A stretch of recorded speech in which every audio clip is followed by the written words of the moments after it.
Hello and welcome to Learning Access 2013. My name is Mike Henry and this is going to be the fifth video from Tutorial 3. In this video we're going to look at comparison operators. Comparison operators, those are our greater than, less than, equal to, the between, and the not. So we're going to see a lot of different things that we can compare on.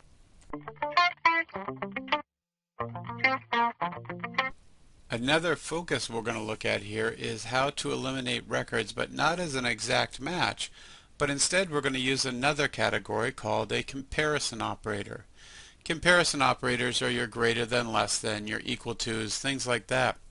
So in this case we have numbers here for the invoice amounts, and what I'm going to do is I'm going to do show me all the invoices that are greater than $100.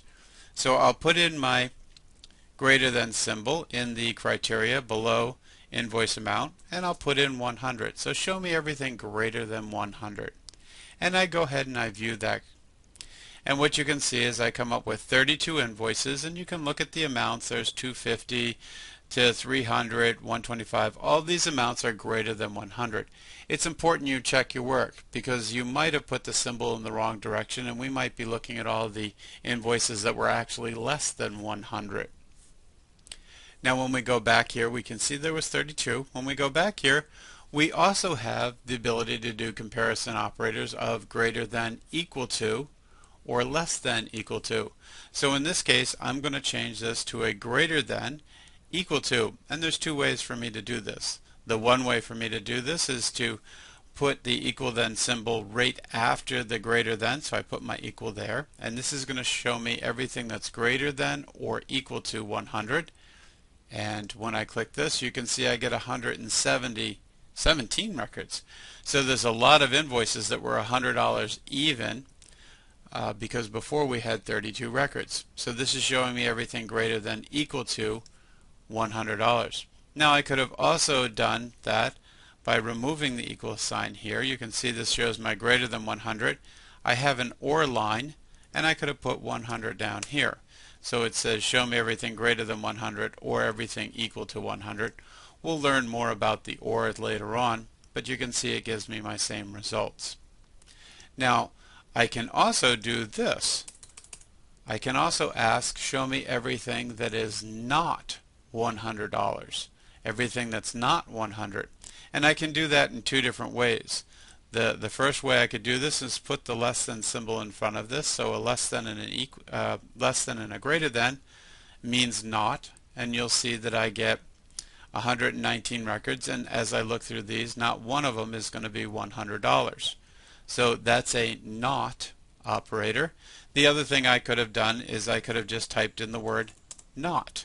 So it's not 100, and I view that, and you can see I get the same 119 possible things. Now with comparison operators we also have the ability to do one called a between. So I'm going to actually do the between on a different category because right here we have visit date, and visit date actually works just fine too. So what I'm going to do here is I'm going to say between, so I'm going to put in here between, and we're going to take the date of 01/01/2000, we'll say 15, and then we're going to look at everything through the end of the year, so 12/31/2015. So show me everything for pretty much the year 2015. So we're using a between. And you can see when we look at our office visits we've got Novembers, we've got Decembers, we've got all kinds of different ones for 2015, but we're covering the entire year here. So this is a between, and you can see when I zoom this up it shows everything between January 1st of 2015 and December 31st of 2015. So we've looked at comparison operators.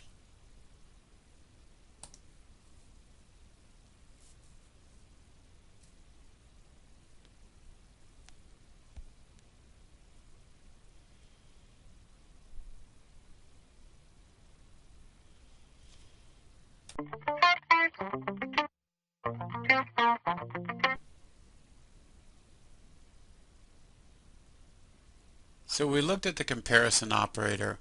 We looked at a greater than, We then threw in a greater than equal to. We understand now that you put the greater than symbol and an equal after that. You don't want to put an equal and a greater than, and you'll see why when we get into a calculated query. We used a between. We used a not. And we also did it on the date function. So we can see that we can also compare numbers. We can compare values like currency or money values we did, and then we can also compare dates because dates follow a number line. We could follow that same theory, and you could do the comparison operators actually on words because there is a number line for the alphabet, and that's A through Z. So we can actually use comparison operators on text too.